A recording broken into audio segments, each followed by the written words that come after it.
good morning, good morning, good morning. This is the end of a very, very busy week at work. It's Friday evening, the traffic's building up nicely for the commute home.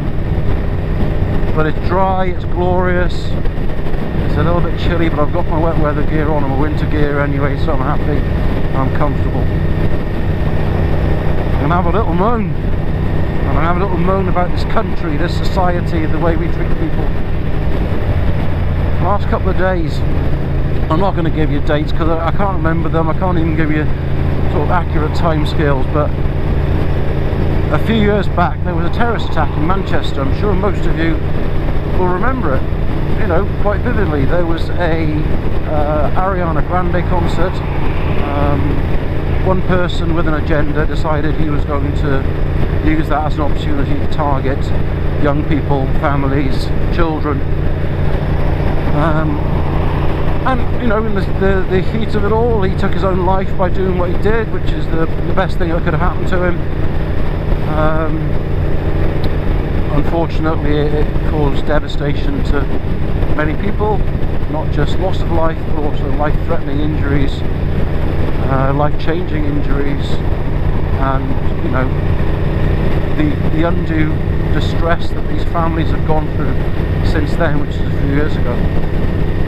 Well, the last couple of days there's been an inquiry about what went wrong, and the result of that inquiry seems to point fingers at our emergency services, whether that be the fire and rescue, the police or the ambulance service.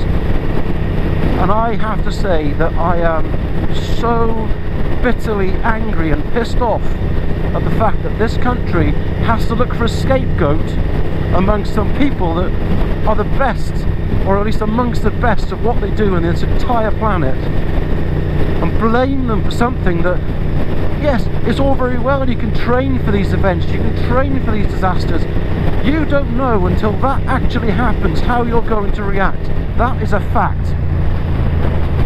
Alright, it's very similar to being in the military. You can do as much training as you want, but until you've actually got someone who is out there trying to hurt you, you don't know how you're going to react, and you don't know how you're going to be able to perform your job. You just don't know. Our emergency services are, without doubt, in my opinion, the most undervalued people in the country. Okay, we all know it, as you know, as motorcyclists, as many of you are. You know, we understand the importance of our emergency services. They are, you know, they're enforcers of the law. I get that, but that's the law. That's simple. There's a fact of that. But they're the people that save us from accidents, that keep us alive. You know, not just that, when the worst happens, and hopefully it doesn't to anyone that I know, or you know, any biker in the future. But unfortunately, we know that unfortunately not going to be the case.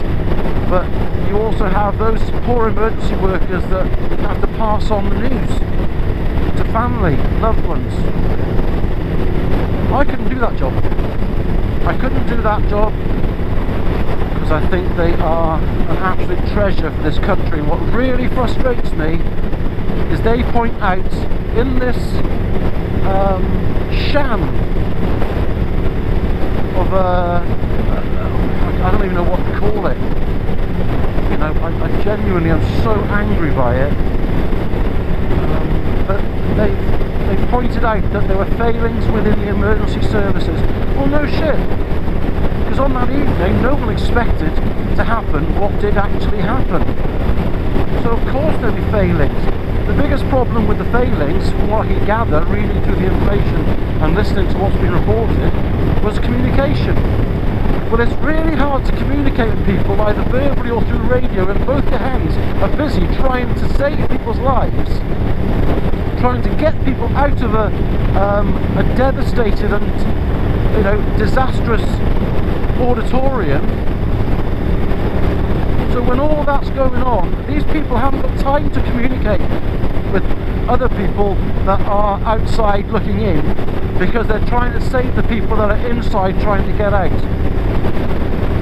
Now I know it's a bit ranty, and I get that, and I do apologise. I don't want to start the weekend on a low, but I just think we as a British culture are all too eager to look at the blame game and try and point fingers at other people that are just there trying to do their job the best that they can with the tools that they're given. I for one think that the NHS, the police force, the fire and rescue, the air ambulance, all the emergency services, including the lifeboat service and the coast guards, they do a wonderful job, an absolutely wonderful job that in many times is so thankless that I just take my hat off to them for the work they do, and I'm sure most of you do too. So anyway, that's that little rant. Traffic's moving freely, which is all good. I'm going to be home in time for tea, and that's what we like. But by God, it's dark. Didn't really click this morning when I jumped on the bike to come to work that the clocks have changed, and come 4 o'clock it's pitch black. Well, it's 6 o'clock now, or just after 6 now, and it's cold, it's dark, but we're all good.